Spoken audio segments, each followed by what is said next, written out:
There's no turning back once I start. You good? I'm good. Okay. You good? I'm good. All right.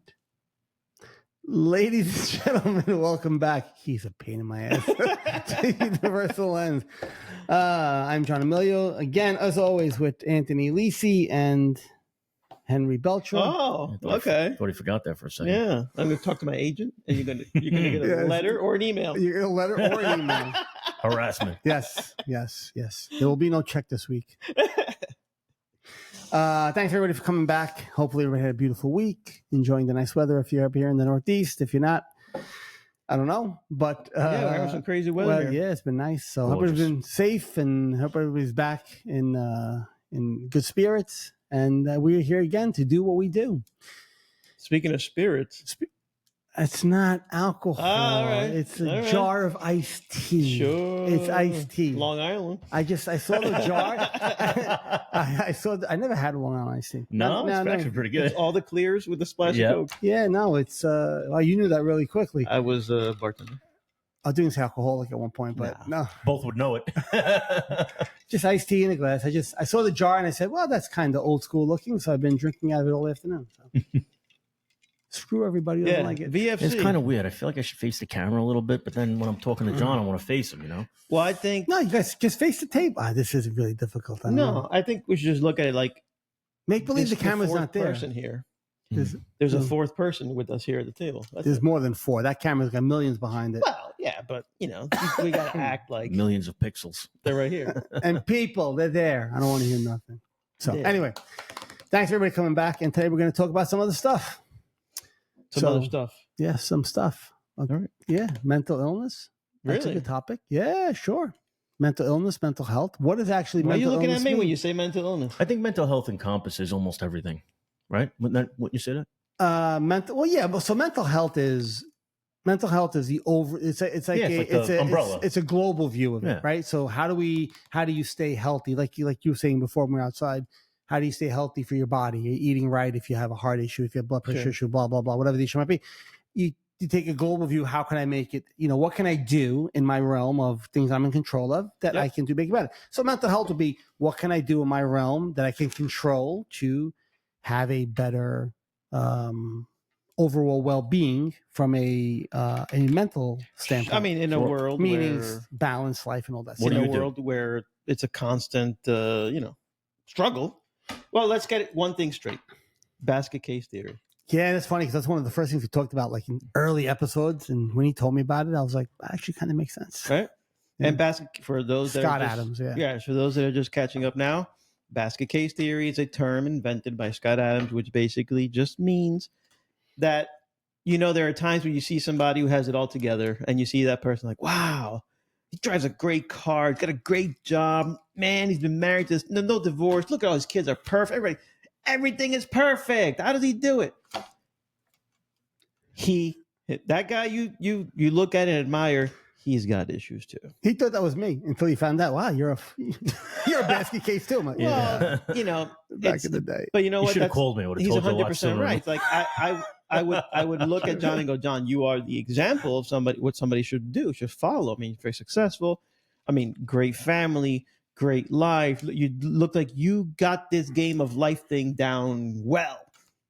We should follow it. And you're like, yeah, but you want to know something, Henry? Everybody gets jealous of somebody and something. Sure. Nobody's jealous of the journey it takes to get there. Yeah. That's where the struggle is made. But no one wants that. I just want your success, and I want that happy family, and I want this and that. But nobody talks about the struggle it takes and the years it takes to get there. They just see where you're at now, and they think that it just happened. Your green grass, right? Yeah. Oh, his green grass. But you look at yours. No, the grass is always greener over there. On the other side. Yeah. And that's human nature. And then I look at you and your success, and you're like, I want to be that. And you're like, let me tell you, I've been cultivating this grass for 10 years. Well, no, not even that. Yeah. You don't know. I have a real problem with OCD. Like, you're kidding me. No. It's a real trouble. I can't get my thoughts straight. There are times where the rumination is such that I'm going to go bananas. Whoa. Okay. Well, everybody has something. And I think that's where we're going today. Is that that's what we're saying outside? Well, that was right? my analogy of not recognizing that somebody else and what it took and the problems that they have to get to where they are. And here's something that I was a kid and I would look at, let's say you look at a therapist, right? When you walk into a therapist's room, you're there to tell them just how broken you are, right? Turns out that person is also broken. No doubt about it. Yeah. And I've said to my therapist, I've apologized to like a therapist and be like, I can't believe you have to sit here every week and listen to my shit. I've done the same You thing. have, I honestly feel bad. You have your own shit going on. And here I am just talking about the nonsense in my life when you could have something gigantic going on and no one knows it. Okay. Am I wrong? Like that is a very empathic viewpoint that unless you have empathy, you're never going to even think about it. No, you wouldn't think about it unless you have empathy. Yeah. That's a very like narrow hallway that I thought the same thing as you did. Mm-hmm. And I know you probably thought the same, like here I am spitting out all this crap to you, but you probably, when I saw my therapist, you don't look at them as a human being. You're looking at them as a professional Buddha. Yeah. And you don't realize that the Buddha had issues that he dealt with. It's just that person understands and learned how to deal and navigate those issues to where it doesn't affect their life overall. They're practical things they deal with, but it doesn't engulf their whole being and their whole life. So that person's learned to compartmentalize those things a little bit better maybe and say, okay, listen, I'm dealing with this. But right here, now I'm here with Anthony, I'm here with Henry, I'm here with John. My focus is on them and showing them whatever we're working on. If you're in therapy, right? You're working on acceptance commitment therapy, or you're working on, whatever kind of therapy you're in, they're going to focus on helping you with that. But we don't look at them as human beings, because when you're in there, you're looking at that person as, like this, ultimate professional who's, you're there to help me. And that empathic view that Anthony has is true. Like, do you stop and actually think that person has stuff to deal with? But if they're a therapist worth their weight in gold, they're gonna understand where you're coming from, see that you're being empathetic, and actually kind of almost shush it aside and keep the attention on you, because that's where that's why you're there. You're there because you're trying to work through something or learn something. I've asked my therapist, like, does that happen in your life? You try to get into a conversation with them, but it's not supposed to be about that, But then you feel bad. I was sitting here for an hour. I just complained for an hour. Well, you know what I mean? Yeah, but that's the nature of the relationship, I think. It is. Well, it is, but it's hard to, It depends on the therapist. Yeah. That I will say depends on the therapist, because a therapist who understands it, if they catch you just I know we're getting off topic, but yeah, there is a difference. But and working out your problem. Exactly. So it's like a really good, and I hate all my life coach friends out there. I don't mean to like spoil everybody's secret. A good life coach helps you with things, but they keep you on the line to keep coming back. Right. Yeah, and that's because that's the business aspect of it. Without that. Right. So, but this where a really good therapist who understands knows you're there for a limited time only. And my job is not to have you be here for 10 years. Because if you're here for 10 years complaining every week, have I helped you? Because if you need to keep coming here and ask questions constantly, have I done my job? It's like a good spiritual teacher tell you, like we go back to Eckhart when we were in Greece, remember everybody kept asking questions, and I kind of looked at you and said, the fact that they need to keep asking questions means they're not there yet. They're still working on it. But there is an end game to that part of it. Like when you realize, am I going to call you and just tell you about this, or do I already understand how to navigate this? Right. Now, am I just dependent on keep coming back to you? So like my therapist, Dr. always told me, she goes, this will take as long as it takes. She goes, but my goal is to get you the hell out of my office someday. Right. She goes, not because I don't like you and I don't want you here. She goes, because we need to make you understand. Well, when she teaches you what you need to know, then you're sort of on autopilot. It becomes self-sustaining. Yeah, sure. We talked about a few episodes ago, right? What is sustainability? Sustainability is this. This is sustainable, right? And I think the other side of that therapy, though, sometimes is, and you're right. And there's benefits to it. I'm not knocking people who go to talk. Your therapy was different, and that was a little different. But I think the kind of therapy that I go to, or maybe you go to, is men don't have a lot of people to talk to about their problems. Yeah, that sure. It's a vent. Let's be honest. And it's an outlet. Let's be honest. I don't think I'm working out life's problems in therapy, but you know what? It's an outlet for me. because I don't want to burden my family with my issues, and I don't want to. And there's a lot of family and friends that will nod and go, yeah. But they really don't give a shit. Let's be perfectly honest. Yep. So sometimes you go to therapy where you have an understanding eye and someone paying attention to you, and you feel that empathy coming back at you, and you're having a conversation, and you walk out of there maybe feeling a little relieved. Yeah. And if that's all it is, then that's all it is. But that's part of your mental health. That's right. That could be an avenue of it. Just like John's avenue was a little different. Yep. It's all the same street, different avenue, as far as I'm concerned. Yep. And same corporation, different floor. Yeah. Same pair of pants, different pocket. Anybody That's else? Anybody else have an analogy? There's a million. Yeah. But that's how I look at it, at least. It's an outlet, to defend, especially for men. That word. Especially for men. That word, mental health, as I was trying to tell you. Yeah. It's like whenever I talk to people about the podcast we do, and they go, "Oh my God, you do a podcast!" So they're immediately thinking we're going to do sports, life, politics. No, it's on. The big theme is mental health. Oh, okay. Like as if you have Like mental if I'm issues. nuts. Yeah, I know. And I think what I take from that feeling, what I take from that experience, is that the words mental health or the actual subject of mental health or mental illness, again, same coin, just flip it, is that it's still taboo. It's still taboo for somebody in, let's say, in regular life to just say, I'm just not feeling right. And I just got these thoughts. It's natural. It's that. So you know it. I know it. You know it. It takes a while to figure that out. But it's hard for somebody to come out of the closet. You know what I'm saying? Like, whoa, easy. You about to tell us something? Yeah. In that way. No judgment. Yeah, I know what you mean. You know what I'm saying? In that way. So, and by the way, it's very much related. I mean, anybody who's been really in the closet understands that you're holding something in that, my God, you can't deal with it anymore. Yeah. And it ruminates. Isn't it nice to get another person's opinion, maybe, on something that's going on in your life and you could use a hand with? It's exactly right. Yeah. Like, and the way we present it is, hey, we're the guy next door. Like, and we have things that we feel can help you because we have a sampling of life here at this table, and we've gotten past hurdles, but doesn't mean we're still not running we're running the race, and there's hurdles every day, and we can show you how to deal with those hurdles. We can show you that hurdles will happen, but you don't have to look at that next hurdle and go, oh my God, there's a hurdle. There's a hurdle.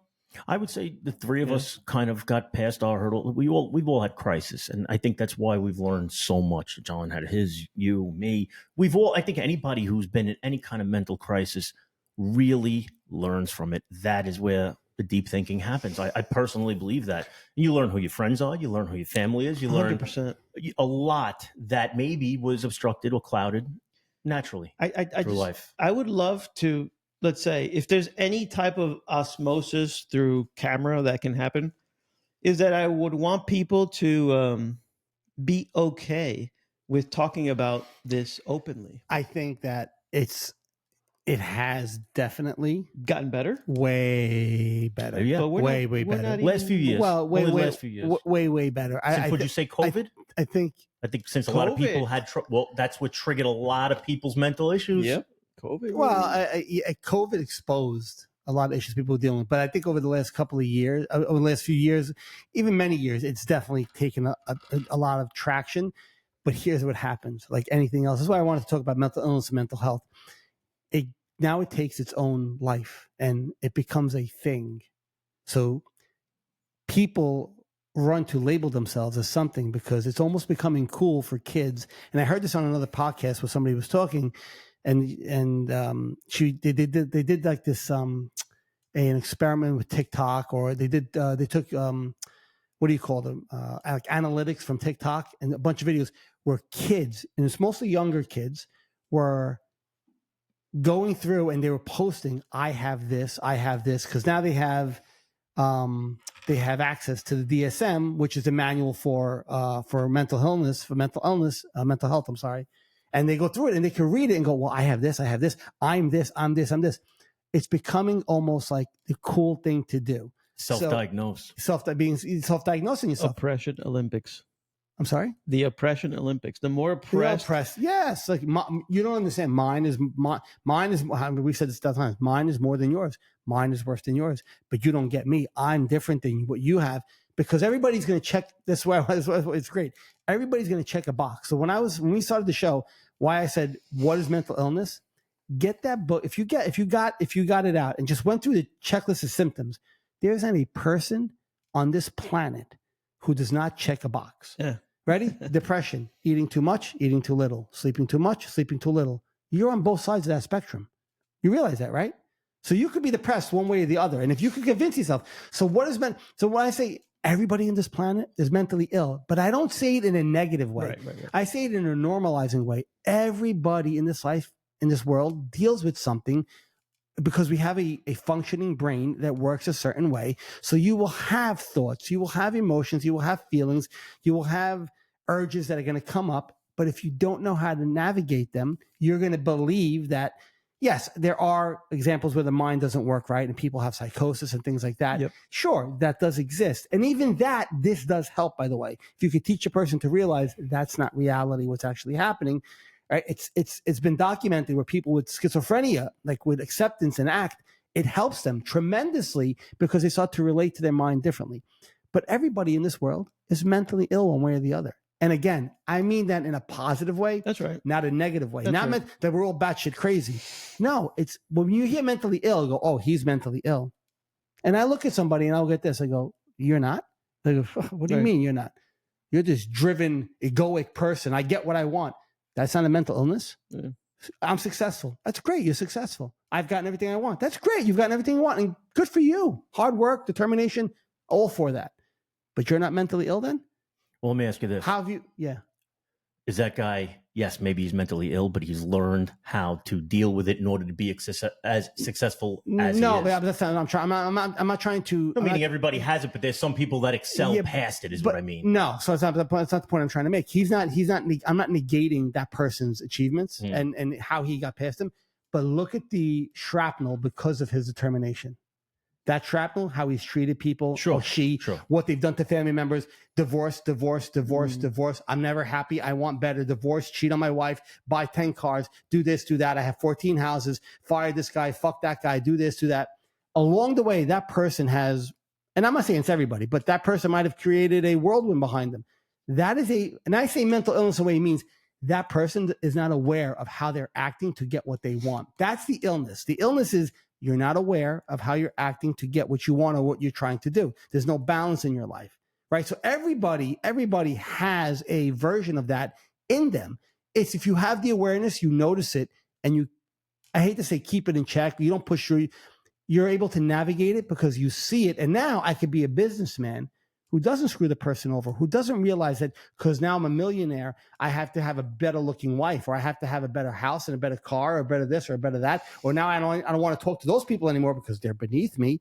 But I realize, no, I could be successful, do what I want to do, and keep an aware state of mind along the way and keep balance in my life along the way. That's where you have that probability of experiencing that illness part of it.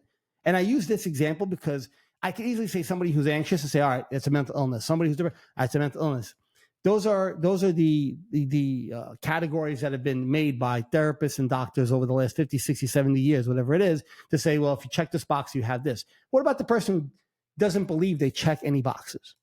They don't think they check any boxes. They don't know what the labels on the boxes say. I can guarantee you, if you wanted to really get nitty gritty, I'd find something. Sure. That says, well, you're this. Sure. You're that. So I'm all for, yes, using that. The DSM is great in far as helping people navigate what they have. But then you label that person as, this is what you have. And now this person takes on that identity. I got a label. Right? I'm anxious.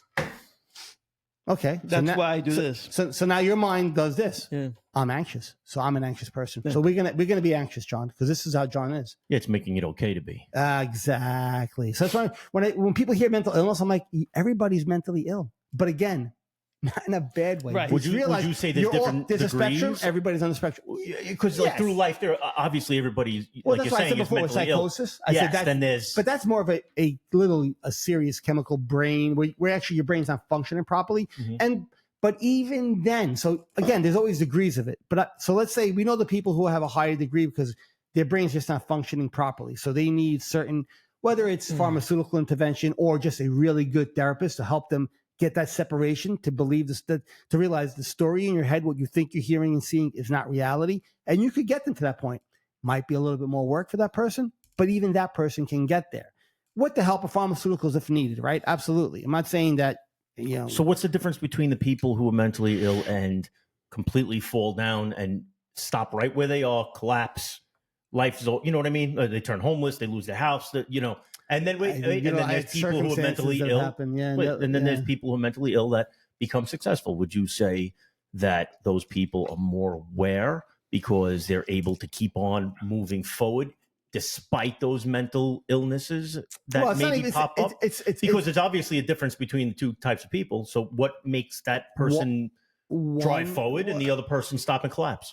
I think, well, like what I said before, it was that person has an awareness to realize what's happening in their life, and it doesn't consume them. But it's not it's not about pushing through them. It's about realizing they're there and making a choice to take the next step. Because even that whole push through, I'm trying to alleviate the stress of going through. I always use the wrong words. No, but the wrong adjectives. It's not because my pet peeve is, and most spiritual teachers is the language we use dictates the reality we believe that we have to live. So if I keep saying push through, everything I do becomes a struggle to get through it. Now it's I could get through it. Time out. I'm going to get through that brick wall just as fast as you, but I'm not going to stress it as I go through it. So like I'm not going to absorb all that.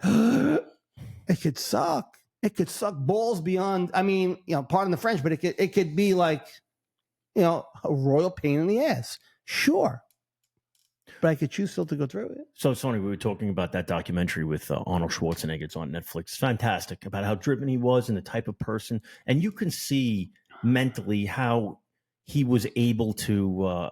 So, for instance, he lost one of. He came out with the movie Last Action Hero. Remember that? Yeah, that was after he was a big movie star. I remember that movie. Yeah. He said when that came out and it tanked, he was literally crushed. He goes, I literally sat in my room by myself. He goes, and the directors called me. He goes, I didn't want to talk to anybody. I was crushed. He goes, I woke up the next morning and said, that was yesterday. And he goes, and I went back out and I started doing what I was doing. He goes, and sooner or later it turned around. That's determination. You know? I get it. No, what I'm saying is he was aware. He felt the emotions that night and he didn't let it stop him. He woke up the next morning fresh, realizing that was in the past and it was time to move forward. He reframed it. Yeah. Okay. There you go. And that shows you his mental strength. But that. I mean, I don't know the man personally. Oh, watch the documentary. It was actually not just a documentary on him, but it's a documentary on that drive, which I think is impressive. Yeah, I'm sure it was. But that mental drive too. That goes back to my point, like I was saying before. A person like that, and we don't know. Okay, listen, we don't know. We're not in his head. You see, we're seeing the fruits of his labor, right? We're seeing all the accolades he has. Right. Well, you don't know every night when he went to bed how tortured he might have been. I got to get this tomorrow. Yeah. The stress and I'm going to do it. Yes, that's determination, and that's phenomenal to have that determination. Some people don't have it naturally, and they have to kind of sum it up. Some people have it naturally.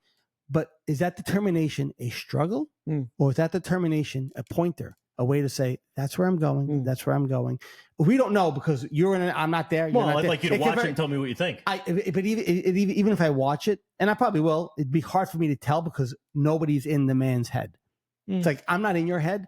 So I don't know if you're sitting here stressed right now or if you're sitting here not stressed right now. And only you will know that. Like, that's why when I say something could be a task, but not a struggle. And it's a choice, the task or the struggle. I know that doesn't make sense sometimes when you say it, but that's how it works. That's why when I'm kind of saying, like, everybody, we all have this, like, this word mental illness has become so polarized. Like, he's mentally ill. And then when I hear somebody say that, I look at them and I'm like, okay. They always mean it in a negative way. Yeah. So can we diagnose you? And I've only done this with a couple of people, and they're very close to me, right? I actually did it with my father once. I'm like, can I diagnose you? And that person will look at you like, I go, so let's look at your traits. And what's happened in your life. People associate mental illness with the crisis, exactly. like a homeless guy doing drugs on the street. Exactly. So these people and those people are in crisis, which is a good word, right? That person means they're in an immediate attention. Something happened tragic. They don't have the tools, the wherewithal, the awareness to know. I think they associate the word mental illness with that. Is what I mean. Exactly. Yeah. So that's why I say everybody on this God-given planet, the round globe that it is, how many billions and billions of people are on this planet?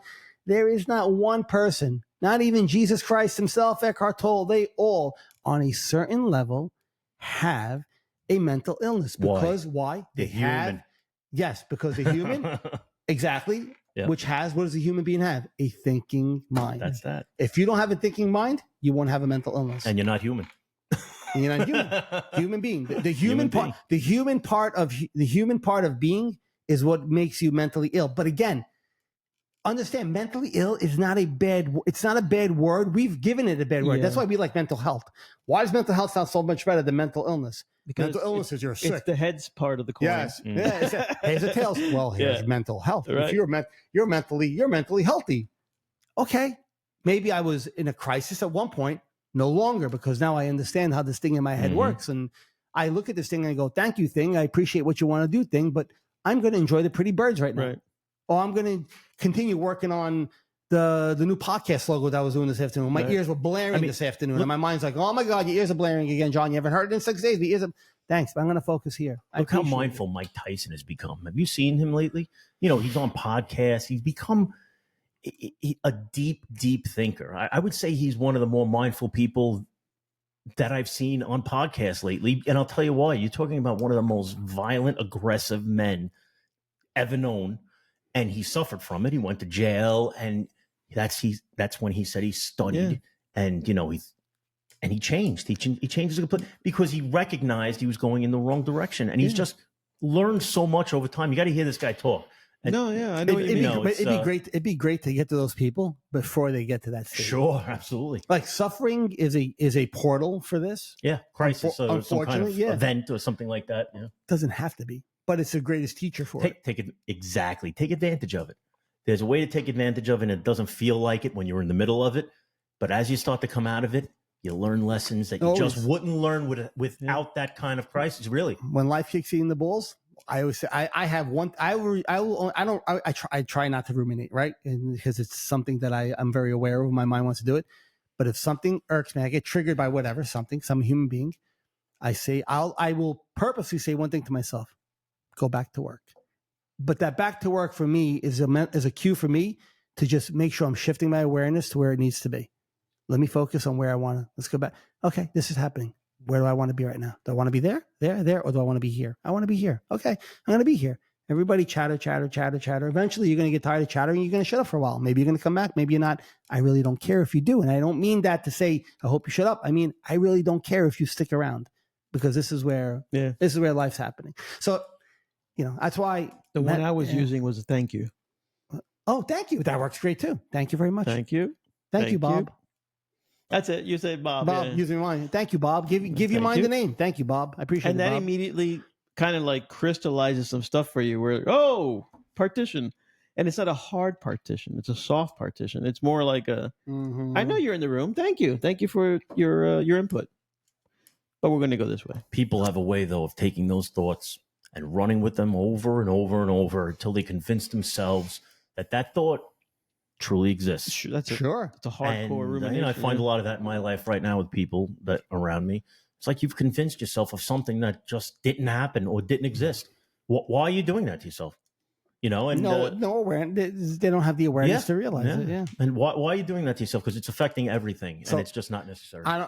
Don't divulge who the person is. Those people in your life are. But would you, and this might be a little bit of a tough question for you to answer. But would you say that person has a mental illness? Oh my gosh. Well, hold on. Yes. Using the word the way I'm using it, not the way society wants to say mental illness. Yes. Okay. Right. Because that person's unaware. And I told that person. Yeah, that person's unaware. I told that person doesn't realize what they're doing. And when I told them, they went like this when I told them. They went as if I said the worst, like you said, mental illness. Yeah. That like it was the worst word, and I didn't mean it in that way. But society is brainwashed us to think it's that way. And I didn't get a chance to fully explain the way John is on this podcast. Tell him to watch the episode. We'll clarify. maybe I will, you know, and that's one of those things where you tell yourself something and you work yourself up into a frenzy all by yourself. You're not having a conversation with anyone about yes, it. You are. You're having a conversation with about 10 people in your head. Exactly. And they've all convinced you of what that initial thought was right. When in reality, it is not, you know, and it might never have happened. And you want to hear the worst part? Yeah. 99% of the people out there, that's their iOS. I do it. And I catch myself doing it now. And that's the mental illness. Yes, I do it all the time. Yeah. And you know what? I recognize I've done it through my entire life and I've suffered because of it. Yes. Because I convinced myself of something that may or may not exist, but in my head, it's already happened and it's a crisis. Right. And I'm there by myself. And exactly. It's dangerous to even speak like if it did happen when it never happened. Well, think about if you convince yourself that you're worthless and life isn't worth living, because that's what a lot of suicidal people do. Mm-hmm. Once you say it to yourself over and over and you convince yourself that there's no way out and I am absolutely worthless, then what is it to jump off a bridge? Because to be honest with you, for those people, it's just the end.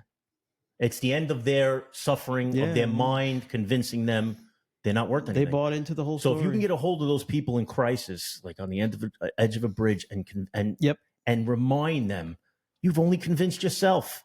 What's happening is not happening. Take a step away and let me show you. Because once you take a step forward, there's no showing you you're wrong, and that's it. It's over. And then this experience goes bye-bye. That's it. It goes bye-bye. Yeah. You know, but the smart people take that experience and they learn from it and they do better. Yeah. You know, but again, if you're in a crisis and there's, you know, that's different. You've convinced yourself otherwise. But it's unfortunate. I think the way that you use the term mental illness is purposely, what I say, purposely provocative. Yeah, poking the bear. Poke. Yep. Poke you. Purposely provocative.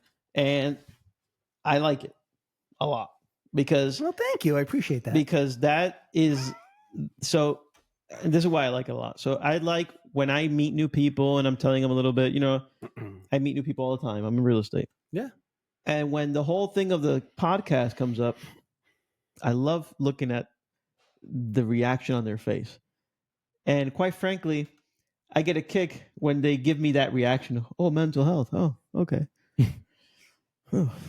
Like, you know, I would ask you some questions, but I don't want to delve in because you're already suffering. Yeah. Let me not ask you about the podcast because obviously you're sick in the head. And the funny part is that my friends look at this podcast. Like, what is that podcast about? For that minority of people that do question, and then because I got into this, I've had that too. Where some people are like, wow, it's difficult to explain. I got into this with opening up a bank account.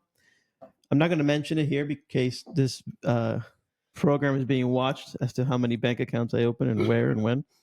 That's a private joke right there. It's internal joke. Internal joke. So the lady is telling me, so what do you do? I'm a real estate. She goes, I have to do a podcast. Get out, podcast. Well, it's like mental health. She goes, really? And this was one of the few people that actually said, really? It's like, wow, what about? Here we go. That's somebody who's fish on the line. Can you not believe feeling too well? Is my she guess. was like sitting where Anthony was sitting. She ended up. Point. What he just said. What did he say? He said, "He goes, that's probably somebody who's not feeling too well. Means it hit you. That triggers something in them. That's what I picked up. They might have dealt with something, or previously dealt with things in their life. She's hungry for information. I picked up on that. She's hungry to not suffer anymore. The conversation started like this, where bank, customer. She ended up where you are. Get closer, a more intimate setting. Yeah, and she doesn't want everybody to hear. And the more I started privacy too. I think I might have eaten up close to an hour explaining to her mindfulness, awareness, Eckhart Tolle. Was it on October 1st? Because that's when we got that big hit of downloads all of a sudden. Another big hit of downloads. I have to check because and a book was bought like a day after, 2 days after. What was her response out of curiosity? Yeah.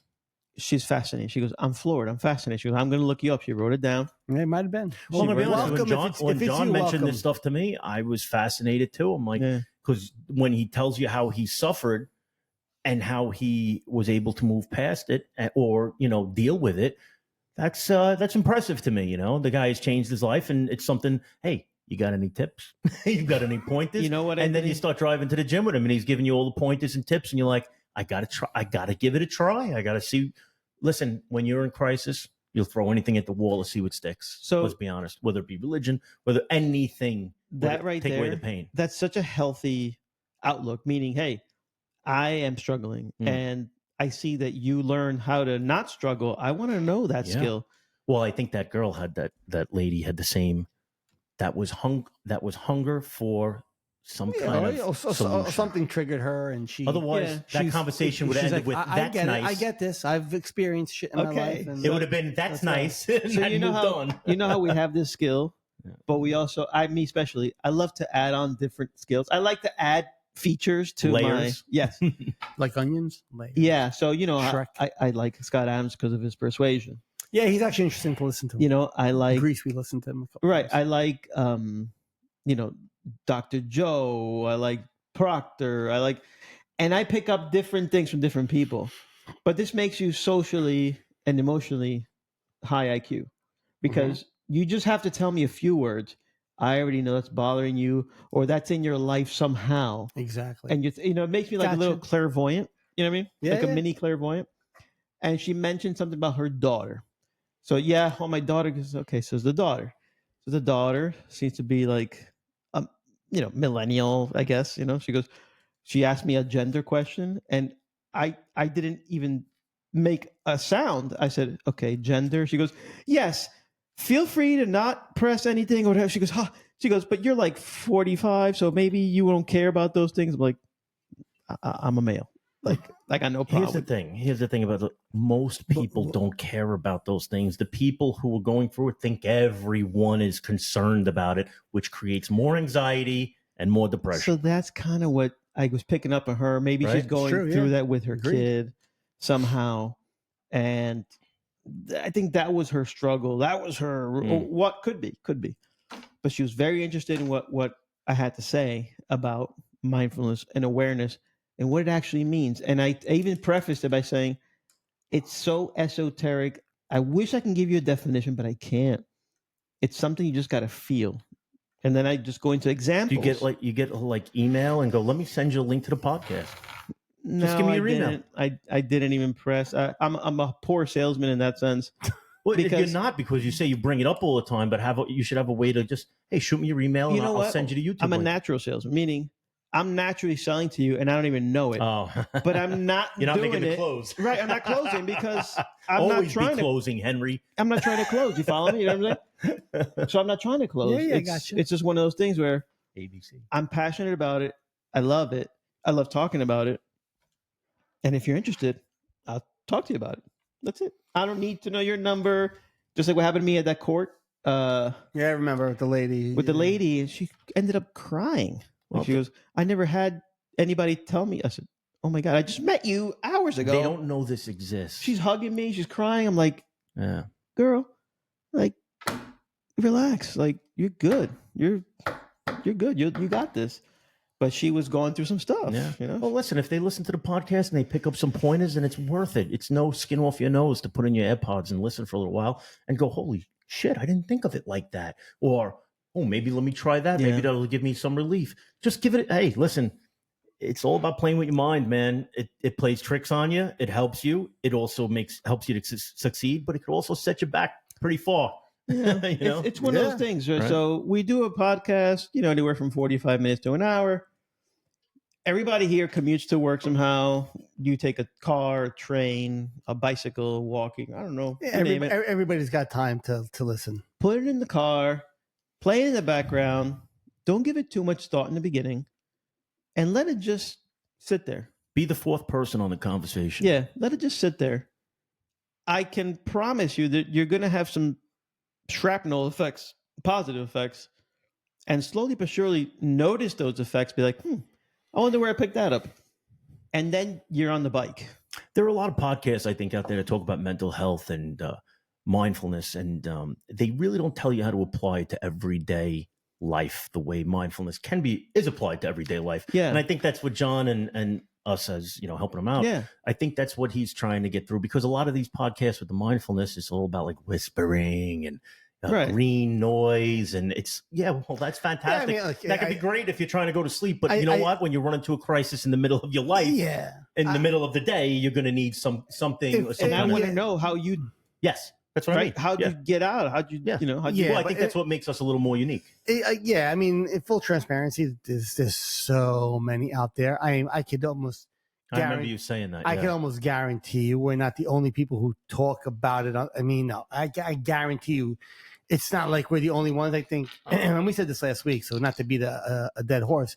It's our thing is just it's the way we bring it about, the way we speak, right? And where others might be a little bit different, but there's a ton of great content out there. I mean, sure. No, I'm not. I mean, we're one of many, and if we relate to you, that's great. I'm not degrading anyone. I just think that we're a little unique. I don't think we're. Yeah. But yeah, listen, kind of circling back, we were, it's three separate lives here that have visited different things, and you know what I mean. The three different experiences here where we can show how mindfulness can be applied to and could be beneficial in your life. I'm sorry. I just had to cut that in there, that we are really three different people. Not to mention three different backgrounds. But there's probably like 14 different problems you've dealt with, and 17 you've dealt with, and maybe 14 but we all use mindfulness awareness in our life. I mean, shit. I wish I knew about this, man. I wish I knew about it before I became a cop. Everything, I think I would have done things a little bit differently. Well, this is why we're very, let's say, keen on getting this in the hands of kids.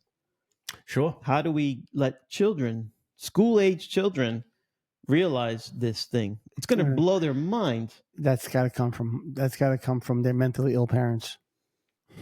Imagine kids being able. I talk to my daughter about her anxiety now, and I talk to her in a way that using words John uses, and new mindfulness, and I talk to her, and you know what? It friggin' works. It works. She's 13 years old, and she understands what I'm saying to her, because it's just hey, listen, it's okay. You're having that thought, but those thoughts are not going to change the outcome of tomorrow. So stop stressing yourself out now. They say that the anxiety about tomorrow takes away your peace of today, right? Yeah. And that's all you're doing. You're taking away your happiness now because you're worried about things that'll happen tomorrow that you cannot control and will not be able to change. So why are you sitting there worrying about it? Oh man, I wish I had some of that information when I was younger. Let me tell you, because I sat there and worried about fucking everything. Except if I cut your arm off, you count the rings, there's like 200 instead of what you are, right? Yeah, you aged yourself. How many? Man. You know what I mean? Yeah, I'm 23. I mean, look at my beard. Yeah, that was funny. It's a good one. Close it up. You want to know the one I use? What? Whenever I have to give people examples, like I would give them examples like, look, you ever been on a bridge? And you say, I wonder if I take the car and I jump off the bridge with the car. All right, that's actually an obsessive. That's in OCD world. So that's an intrusive thought. Yeah. So let me ask you: did you want to think that? I used that with this woman, and she goes, "I know what you mean." Was that your thought, Henry? Right? Was that your thought? And I'm like, no. Well, then whose thought was it? Yeah, you're right. That's what I'm saying. There's a lot that goes on in your mind that's not yours. Which is why which is why I said at the beginning of the show, and I'll say it again now. It's this the word mental illness for me has taken on such a negative connotation, has such a negative aura around it, that when it's mentioned, it's only mentioned, this person is sick, this person has things to deal with. And it's society, media, they all amplify it.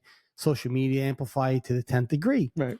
But it doesn't have to be that way. Because when I say, listen, I could probably have a therapist come on and ask them, would you say that every person in this world has a degree of mental illness? And I'd love to hear their take on it, because if their take was, well, you would have, the aware, mindful therapist who deals with acceptance and mindfulness is going to tell you, absolutely, because we all have, you have a working brain, which means you're going to have intrusive thoughts, which means if you're not aware of those thoughts, they're going to overtake your life in one way or another, right? The super determined person to the super sluggish person who doesn't want, the lazy who doesn't want to do anything. I can't do anything right, to the person I can do everything right. You see those two polar opposites? They're on the same spectrum. Yeah. The spectrum is not a different one. Where are you on it? Are you that person? And I'm, again, right? Follow me when I say it's not a negative connotation when I say mental illness. So that person who's super, everything's one way, follow them their whole lives, and you're going to see a lot of things that they suffer and struggle with in order to try to get to where they want to get to. Like it's a uphill battle. They're going to say, I'm carrying the rock, pushing the rock up. They're taking on stress. Those people, burnout, are prime candidates for burnout. Prime candidate. The person who can't do nothing misses out on life. Who feels like they can't come, they just miss out on life. They don't take chances. They don't do anything. They believe the story in their head that they're not worth it.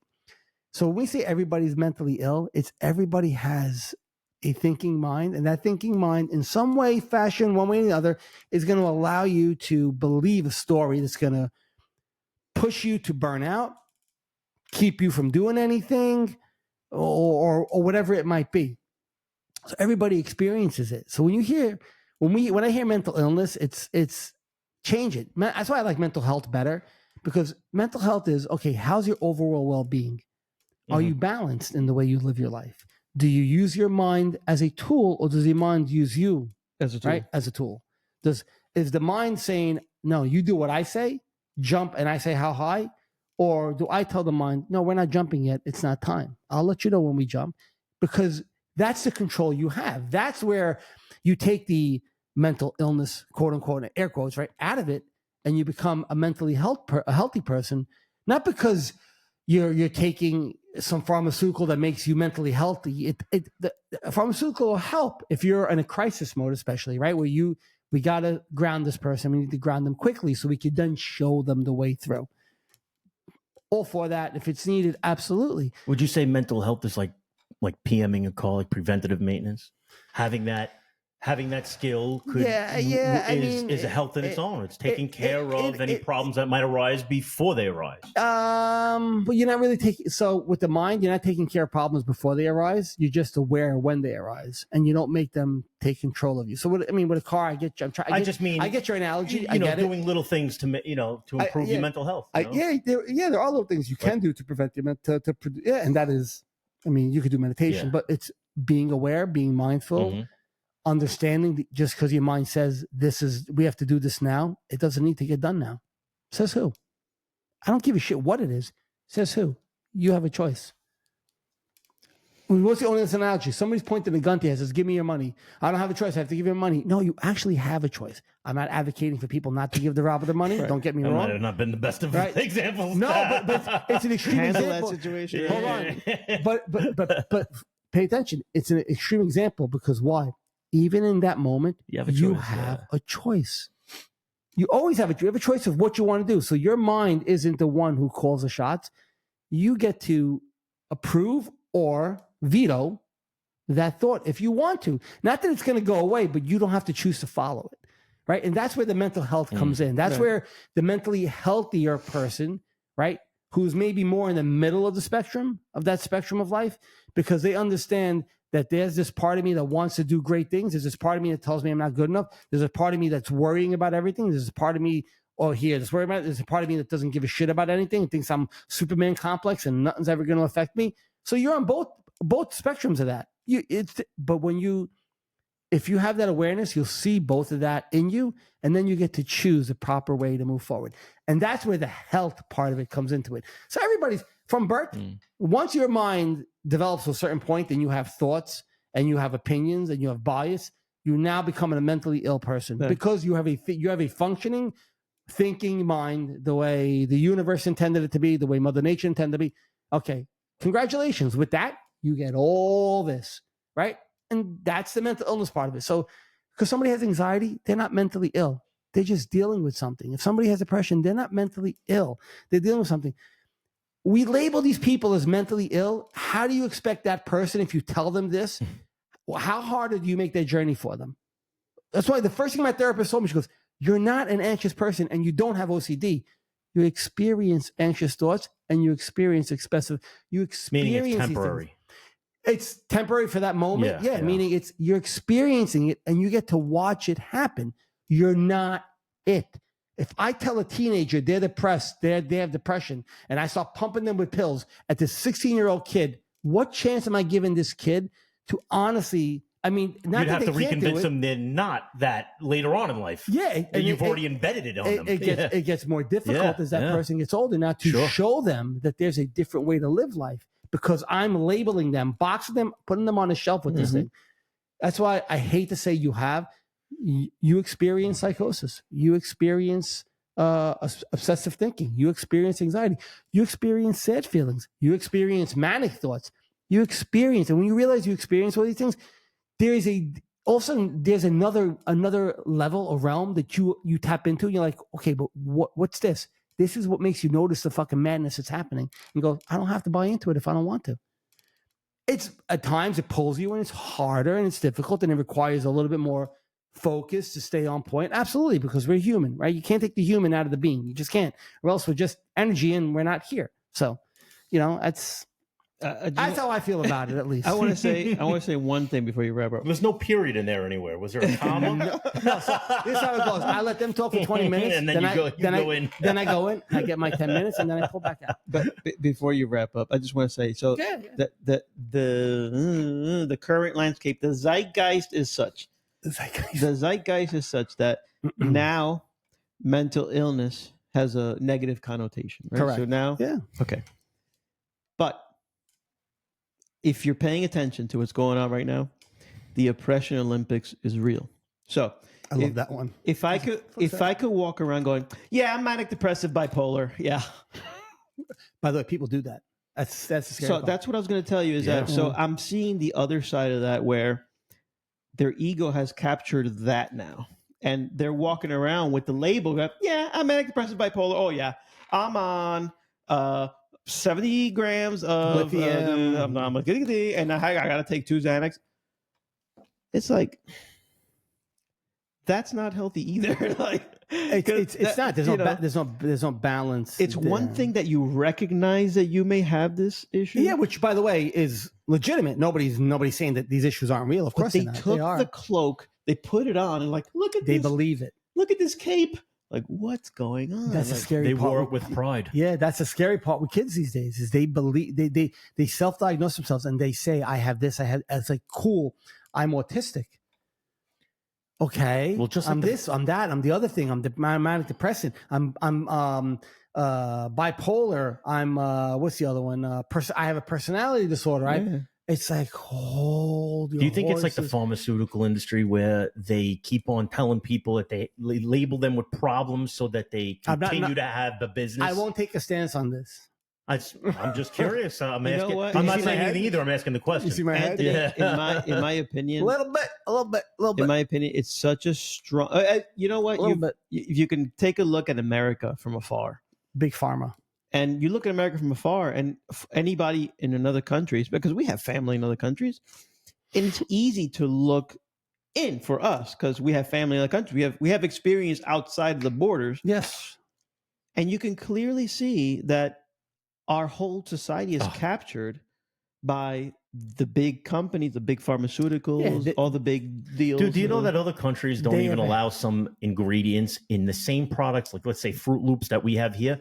In Europe, there's certain things that are not in there that we have in ours. It's kind of odd. There's only 2 countries in the world that allow pharmaceutical advertisements.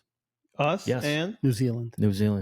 That's it. I thought it was just us. I didn't know about New Zealand. Us in New Zealand. That's it. Pharmaceutical. Like I can go to the doctor and go, I just saw a commercial on this. Can I have that pill? Why are you advertising to the patient? I shouldn't know what pharmaceutical and that's the whole point. It shouldn't be advertised. It should be. They can't advertise to doctors like directly, flyers, or meetings to advertise a medication, and then have the doctor choose which patient requires this. But here, that's why I'm saying this is why mental illness is becoming. These kids are so. I have this. Trendy. It's becoming. That was where I was trying to get earlier in the show. Yeah, it's trendy, I guess, to say that, and with the way the big pharma is in this country, and listen. I'll tell you. That's a whole other show, though. There's a lot to it. No, there are medications which are super helpful on all aspects, whether it's not mental health, but just your body. Absolutely. And pharma's done, pharmaceuticals come a long way in helping. Miracles.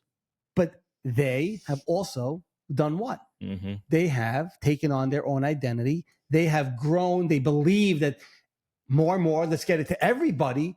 And that's the unhealthy part of it. So they lost their balance too. Where's their balance? The balance there should be, as needed, we have whatever the world needs to make them a better person, help them in one way or the other. But why am I shoving it down your throat? You know why? And they tell them, you take this one pill and you'll feel fine. Yeah. It'll take away. And I hate to drop a drop of politics, but I'm gonna, because actually just a drop. You're talking about RFK. You're going to talk about what he wants to bring to the table. So exactly. So I'm somebody who really, really enjoys everything Trump brings to the table, but he had this blind spot where all of a sudden RFK kind of says, "Hey, look, we're not," and I agree. Meaning, I'll look at a guy like RFK, and I wasn't really, I liked everything about him. I liked the honesty. I liked some of the things, but not everything. But the way he said, "Look, I want to focus on this with you," which is the Americans' health. Like, holy Christ! He went to both campaigns, right? I did. Okay. So I'm like, I just want to make that clear. And only one of them opened the door. Well, and that's probably why he's like, well, this guy will give me a platform to make America healthy. So if we can get our health in order, and that, by the way, I think somebody said our brain is our body. It's like they're all connected. It's one and the heart, same. Mind, yeah, heart, mind, yeah. So like, if we can get our bodies back in some sort of health, which is also addressing the things we eat, the things, all the pills. I mean, can you imagine the amount of pills we consume? There's no doubt it's fueling the mental health issues of today. There's no doubt that stuff does. There's certain ones that help. Don't get me wrong, like John said. Yeah, but I think a lot of them are nonsense. I would never say that they don't. I don't know the percentage, but there's got to be a big percentage of people taking pills that they don't have to take. Well, it's not that they don't. It's not that they don't have to take it. There could be a benefit to that medication. Is it actually really needed, or is that person choosing because they just think it's a simple answer through? So that's why with medication, I always try to I give both sides of the aisle, right? The benefits, some people it helps, super beneficial. The negative is just because it's there doesn't mean you have to take it. I think they're overselling. It's like spandex. They say, what is it? Spandex are a privilege, not a right, right? For certain people. Don't point at me. I didn't say anything. Right? It was a movie. Well, no, they say just because you can wear spandex doesn't mean you should. Right? I mean, Walmart. No, it was an Eddie Murphy movie. Eddie Murphy. Or he said it in one of his bits, and I found that hysterical. I'm like, that kind of makes sense. It's like, okay, listen, the European bikinis, certain guys could wear them. Yeah. Certain guys shouldn't walk around with them. Well, technically, anybody can put them on. Yeah, but most of us should not be putting them on. So it doesn't mean because it's there that it's right for you. That's the point I'm trying to make. Right? We're using those examples tongue in cheek, but just because it's there doesn't mean it's right for you. Right? Right. Yeah. That person goes, well, I choose to wear the spandex. Okay, you can choose to wear the spandex. You can choose to take the medication if you want. If it's really needed. But here we get pummeled with it, and unfortunately, that's why my fear is for kids who start so young, without the proper help, without the proper awareness. And they think the pill is a solution. They believe it when they're told that they're mentally ill. Yeah. And again, the ones that have issues where there's a disorder in the brain just isn't processing things properly, that's different. But even them, this does help. You can help them get the awareness.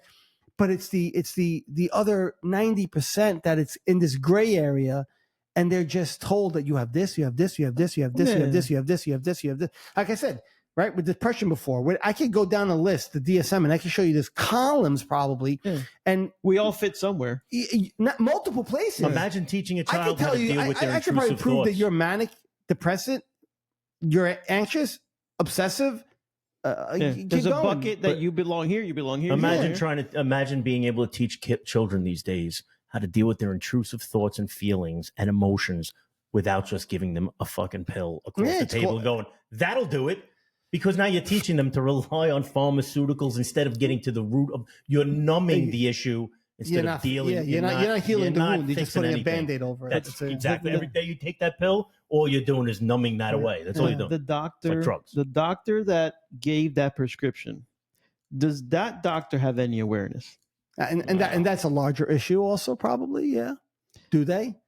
Because, sometimes you got to, instead of going to the masses. Or even better question, do they have the knowledge to realize that it's not needed? And I think that's a bigger issue in the medical, because like I said, I went through where one therapist told me one thing and gave me medication. Yes. And then a whole slew of other therapists, because I met with multiple ones at that point, because that's how they do the process. We're going to confirm, reconfirm, and reconfirm, not because obsessive, because we want to show you. You're the prime example of how you could do without drugs. We're going to show you. Here's 3 different doctors that say that's not the DSM that you should. That's wrong. You were misdiagnosed as that. Right. And So it's even the doctor, if the doctor doesn't have the proper information, they might be doing what they believe is best. I'm like, the guy I told you, my former therapist, not to mention his name, was the nicest man, caring, a heart of gold, like a good man. He cared for me. He empathetic, John. This, it's John, part of their that, treatment to give you medicine. Yeah, but he believed I was bipolar, right? In a way, he believed that that's what I had, or and he said, take this. The medication didn't do anything for me because it wasn't required for me, but he didn't know. He didn't understand. And I even brought it up to him. And our OCD, he goes, yeah, you might. He goes, we could add something for that too, because that was his training. So if we're not, if they're not being trained properly to understand how to look at things from a open your blinders and look at things and on a larger like that, we're not all checking boxes. You got to look at it globally, and you got to look at the person and go, does this person actually need something, or can I show them there's a better way? Right.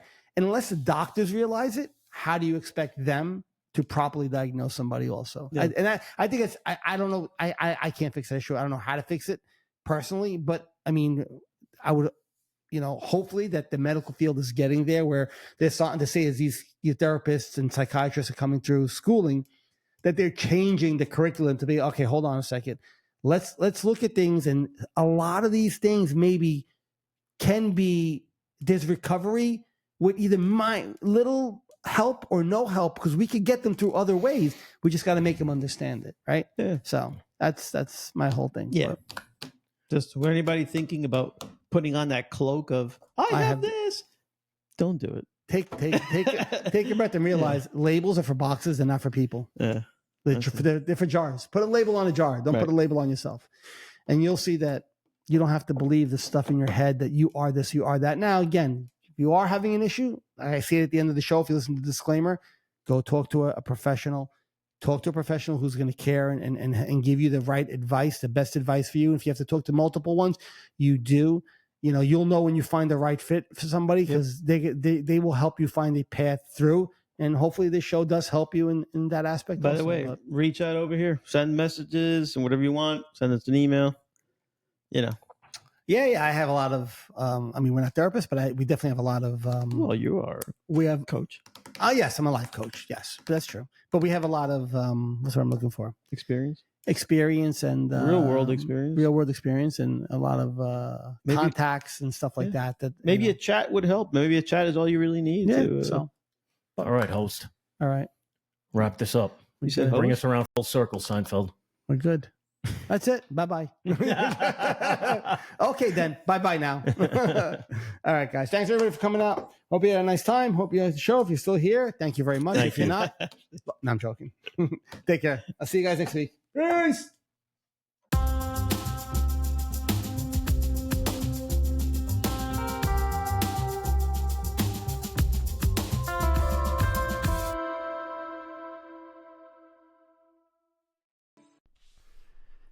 The insights and discussions that we speak about on our show are our own opinions and based on our life experiences. If you or someone in your family or someone you know is suffering and in need of help, please get them that help through medical attention or seeking proper therapy. Again, what we speak about are based on our experiences and not intended to be taken as a form of therapy. Thank you.